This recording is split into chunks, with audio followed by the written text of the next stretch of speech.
ठंडी गर्मी बरसात, होली हो या दिवाली हो, कोई भी त्योहार हो, हम अपने घर में अपने आप को सुरक्षित महसूस करते हैं, रहते भी हैं। इसका क्रेडिट किसको जाता है? हमारे जवानों को, जो वहाँ पर सरहद पर रक्षा करते हैं, जिनकी वजह से हम अपने घर में सुरक्षित रहते हैं। हमको किसी भी प्रकार की चिंता नहीं होती। आज वो जवान यहाँ जंतर मंतर पर 100 दिन से भी ज्यादा हो गया बैठे हैं। लगातार उनकी जो मांगे हैं वो सरकार सुन के भी अनसुना कर रही है। ऐसे में वो कहाँ जाए? यहाँ पर कुछ लोग हैं, आइए इनसे बातचीत करते हैं। जानते हैं कि इनका जो ये धरना है, जो ये अपनी मांगे लगातार सरकार के सामने रख रहे हैं, ये कब तक चलेगी? कहाँ से आए हैं सर और क्या परिचय है आपका?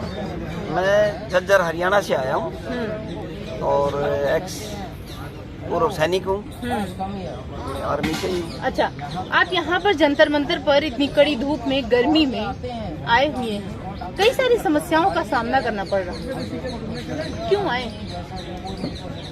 कुछ हमारी विसंगतियां हैं OROP 2 में और कुछ हमारे भेदभाव हैं। अच्छा, OP2 में अगर कहें तो OROP 2 मतलब उसको रिवीजन किया था, हाँ। 1 नंबर दिया था, फिर बाद में भी 19 का जो 2019 में जो 5 साल के बाद रिवीजन करना करके पहले से बनाया था इन्होंने OROP, तो उसमें कुछ विसंगतियां रह गई और कुछ भेदभाव हैं। कैसी विसंगतियां रह गई और क्या है वो आरोप?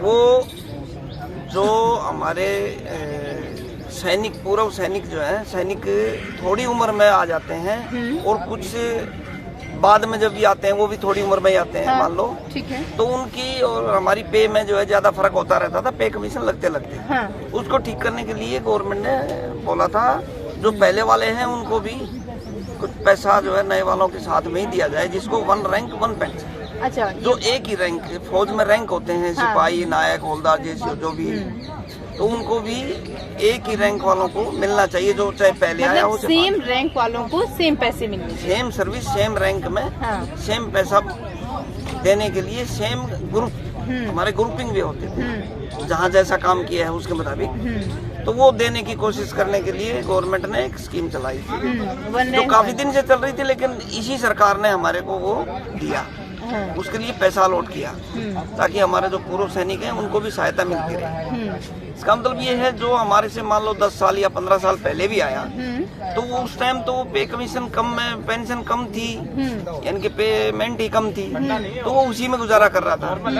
और उसके ऊपर जैसे ही बच्चों का महंगाई बढ़ती रहती है, भार बढ़ता रहता था, पैसा नहीं बढ़ता था, उसको करने के लिए बहुत अच्छा सोचा था गवर्नमेंट ने, लेकिन उसमें बाद में जब उसको रिवाइज हर 5 साल में रिवाइज करेंगे बोला, जब किया तो उसमें बहुत गलतियां रह गई। कैसी गलतियां रही?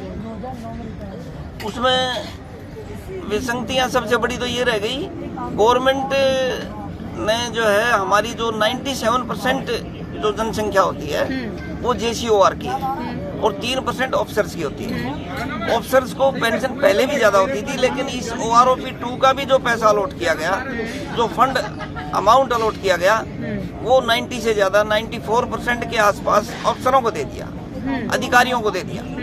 उनको पहले ही पैसा कम था, तो JCOR को बहुत ही कम मिला, JCOs और ONV को तो मिला ही नहीं। अच्छा। यहाँ तक ये मैसेज आ गया कि आपका OROP में कोई भी बढ़ोतरी नहीं हुई है।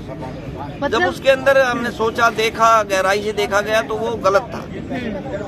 और एक तो वैसी विसंगतियां हैं, भेदभाव है, MSP है, हमारी जो क्या है मिलिट्री सर्विस पे होती है, जो रिस्क फैक्टर में, रिस्क में जो काम करते हैं, उसके लिए गवर्नमेंट ने 2006 में जैसे जो सरहद पर खड़े रहते हैं या फिर, हाँ, जैसे भी सरहद पर, चाहे वो मौसम है, बर्फ का है, गर्मी का है, कहीं ठंडी कहीं गर्मी, मतलब राजस्थान में गर्मी में बहुत ज्यादा, तो उसके लिए गवर्नमेंट ने एक रिस्क फैक्टर बोल के MSP मिलिट्री सर्विस पे शुरू किया था।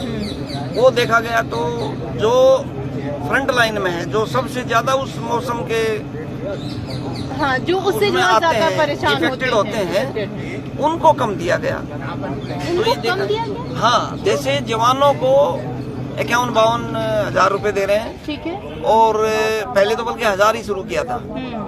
और हमारी मिलिट्री जो नर्सिंग सर्विस में जो नर्सिंग होती हैं, MNS, उनको 10,500 और ऑफिसर्स को 15,500। तो वो जबकि रिस्क JCOR का भी सबसे ज्यादा होता है। तो ये विसंगति है, उसको भी सोच के। और हमारी जो विधवाएं हैं या वीर नारियां हैं, वो अफसर्स की जो वीर नारी है उसको बहुत ज्यादा डिफर है, कई गुना है हमारी पेंशन में, दोनों में डिफरेंस पेंशन है। में। और JCOR की जो वीर नारी है उसका बहुत कम है। ऐसा क्यों? आप मतलब वो कह रहे हैं कि जैसे जो अफसर हैं, अफसर कह रहे हैं कि हमारा क्या था कि पोस्ट ऊपर थी तो इसलिए हमको ज्यादा पैसा मिला, उनकी पोस्ट नीचे थी तो उनको कम। नहीं, वो उसकी कमीशन के मुताबिक उनकी पे अलाउंसेस अलग होते हैं। अच्छा, उसके लिए नहीं है। बाद में जो दिया गया अभी OROP का, वो कम से कम उनको इतना ज्यादा नहीं देना चाहिए। और दूसरा, वीर नारी तो सभी है। इसके अलावा एक और डिसेबिलिटी, अगर कुछ किसी को शरीर में कुछ डिसेबल्ड हो जाता है तो उसमें JCOR का बहुत ही वैल्यू कम रखा हुआ है। ऐसा क्यों? हम वही तो क्यों रखा हुआ ही करके तो हम पूछ रहे हैं। और अफसर्स को ज्यादा है, यहाँ तक कि डिसेबिलिटी पेंशन में भी उनकी लाखों है और इनकी 20-30 हजार में भी रह जाती है। लगातार आप उसी के लिए यहाँ पर बैठे हुए मांग कर रहे हैं। आपको लगता है कि सरकार आपकी सुनेगी? हाँ, पूरा विश्वास है, सुनेगी। इससे पहले भी आप लोग लगभग बैठे हुए थे, तब आपके साथ ऑफिसर्स भी थे। तब क्या हुआ कि आज ऑफिसर आपके साथ नहीं है, आज आप लोग अकेले? वो विसंगति में सबसे सामने वो जिसको बोलते हैं ना, लाइट में आ गए एकदम। मतलब जो अमाउंट दिया गया था उसका डिस्ट्रीब्यूशन 94% जो है अधिकारियों को ही चला गया, जिनकी जनसंख्या हमारी फौज में 3% है। और जो 97% जनसंख्या है उसको बाकी जो है 5-6% में ही बंटवारा हुआ, और कुछ का तो मिला ही नहीं। ठीक है, आप ही के ग्रुप के कुछ लोग कह रहे हैं कि जब सरहद पे जाना होता है, लड़ाई करना होता है, शहीद होना होता है तो हम आगे जाते हैं, हम शहीद होते हैं। जब मेडल लेना होता है तो हमारे ऑफिसर आगे जाते हैं। नहीं, ऐसा भी कुछ देखा गया है पीछे का, जब सब चीजों की कुछ न कुछ इंक्वायरियां होती हैं, सोचा जाता है, देखा जाता है, उसमें ज्यादातर ऐसा मिला। क्योंकि अफसर से स्ट्रेंथ JCOR की, चाहे वो एक सेक्शन के साथ जाए, तकरीबन अफसर जो है कंपनी के साथ जाता है। सेक्शन में तो हमारे सेक्शन कमांडर होते हैं तो वो कम होते हैं, लेकिन जब मेडलों की बात आती है वो पीछे का देखा गया, वो ज्यादातर उन्हीं को मिला हुआ है। वो भी बात आई। आप लोग जब सर्विस में थे तब किसी तरीके की कंप्लेन आप लोगों ने नहीं की? अब आप बैठ के यहाँ पर कंप्लेन कर रहे हैं। ये आपने बहुत ही अच्छा सोचा है, आपका विचार बहुत है सोचने का। उस टाइम हम अपने अनुशासन में बेल्ट में इतने ज्यादा बंधे हुए थे कि हमारा मानसिक सोच सिर्फ अनुशासन हो जाता था। जैसे क्योंकि उसका रूलिंग ऐसा था ना, उसमें जो कानून बनाया है, अपना अधिकार ही नहीं था बोलने के लिए। जैसे छोटे से पॉइंट से शुरू होता है, सेक्शन में बताओ, सेक्शन NCO होता है, JCO होता है, कंपनी JCO होता है, कंपनी कमांडर, फिर CO, फिर कहीं फॉर्मेशन बोलते हैं, ब्रिगेड या अपने ड्यू, ऐसे फॉर्मेशन होते हैं, उनमें पॉइंट जाता है तो वहां तक पहुंच नहीं पाता था। दूसरा, हमें सोच ही हमें अनुशासन से इतना ज्यादा कि हम अनुशासन नहीं तोड़ सकते। जैसे अगर आप 2 मिनट दें तो मैं एक बात बताऊं, जो आम तौर पर बोली जाती है, एक हाथी के बच्चे को छोटे से ही एक बेल बांध के उसके दिमाग में इतना डाला, क्योंकि वो उस टाइम तो तोड़ नहीं पाता है। हाथी कितना ही बड़ा हो जाए, कितनी ताकतवर हो जाए, उसके दिमाग में ये रहता है वो तोड़ नहीं पाएगा। उसके बाद अगर उसको आप नॉर्मल रस्सी से भी बांधोगे तो वो नहीं तोड़ पाएगा, क्योंकि उसको मानसिक वो दिमाग में तो वही बैठ गई। ऐसे ही हम अपने अनुशासन को तो तोड़ ही नहीं सकते, क्यों वो रूल रेगुलेशन। अब जब बाहर आए हैं तो हमें संविधान ने जो हमें अधिकार दिए हैं उसका ज्ञान हुआ, तो हमें पता चला। तो वहाँ का अनुशासन में बोलना और यहाँ के बोलने में फर्क है।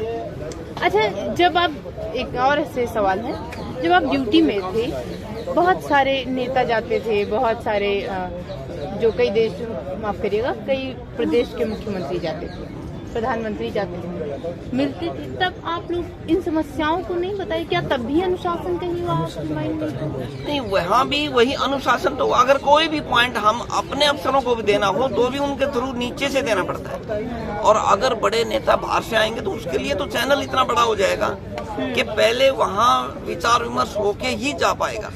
दूसरा, हमें जैसे ही बताया, हम बेल्ट का जो अनुशासन है उसके अंदर मानसिक वही हाथी वाली बात हो जाएगी कि हमें दिमाग में पूरी तरीके से आपको एकदम जंजीर की तरह जकड़ के रखा गया था कि कोई भी अगर नेता आ रहा है, कोई मंत्री आ रहा है, प्रधानमंत्री अगर आ रहे हैं तो वहाँ पे सिर्फ कुछ ही लोग जाएंगे, या अगर आप जाएंगे तो एकदम माइंड अपना वॉश करके जाएंगे? नहीं, माइंड वॉश नहीं, वो पॉइंट को देने का तरीका ऐसा है। यहाँ तक कि हम अगर अपना पर्सनल पॉइंट सिविल अथॉरिटी को भी देते हैं तो भी हम अपने अफसरों के थ्रू ही देना पड़ता है। अच्छा, दूसरा सवाल ये है कि क्या आपके साथ मिसबिहेव भी किया जाता था अफसरों के द्वारा? नहीं, मिसबिहेव के तो कुछ पॉइंट अलग हैं जिसको शायद यहाँ हम तो आरोपी और इस विसंगतियों में ज्यादा बैठे हैं। कुछ पॉइंट आते हैं उसके लिए। कुछ लोगों का कहना है कि वो जवान को ले जाते थे, अपने घरेलू काम कराते थे। वो एक पहले से ही कोई सहायक प्रथा बनी हुई है, उसमें जो है किसी ने बताया होगा उस तरह का। उस टाइम हमें इतना कुछ उसका ज्ञान नहीं था, उसका भी पॉइंट हमने उठाया हुआ। आप इसका शिकार हुई? नहीं, मैं तो नहीं हुआ। आपको किसी अफसर के घर ऐसा होता था, वहाँ कई तरह के आदमी होते हैं, कम्बाटेंट, नॉन कम्बाटेंट, और कोई ऑफिस में काम करने वाला, को नहीं करने वाला, तो कई तरह से जिसके पास और कोई काम नहीं होता है उसको भेजते हैं। आप जब ड्यूटी में थे तो क्या आपके ग्रुप के कुछ लोग थे या कोई एक बंदा ऐसा रहा होगा जो जाके ऑफिसर के घर में काम किया? जानते हैं किसी को, सुना है किसी के बारे में? करते हैं, बिल्कुल सुना है, देखा है, इसमें कोई दो राय बात नहीं है। उसके कारण बहुत गलत काम भी हुए हैं जिसको हमें यहाँ फैलाना नहीं चाहिए। लेकिन अगर कोई जांच एजेंसी अगर पूछे तो मैं डेट के साथ बता सकता हूँ, ऐसे पब्लिक में बताने से कोई नहीं है। बहुत ही कारण ऐसे हैं। हरियाणा से? हाँ, मैं हरियाणा से हूँ। हरियाणा की कोई बात नहीं। हरियाणा से आए हुए सैनिक हैं जिन्होंने बताया कि इसमें बहुत सारे पॉइंट्स हैं ऑफिसर से रिलेटेड, जो ये जांच एजेंसियों को अगर बताना चाहे तो डेट के साथ ही बता सकते हैं। साथ ही उन्होंने ये भी बताया कि किस तरीके से बिहेव किए जाते थे जब कोई राजनेता, कोई पॉलिटिकल पार्टी वहां पर जाती थी तो वहां पे किस तरीके से पॉइंट टू पॉइंट अपनी बातों को रखना होता था, किस तरीके से जब आप अपनी ड्यूटी में हैं तो किस तरीके से वहां पर बिहेव करना है, अपने सीनियर्स के साथ किस तरीके से बिहेव करना है। ये सारी बातें आपने इस वीडियो में देखी। ये वीडियो आपको कैसी लगी हमें कमेंट करके बताइए।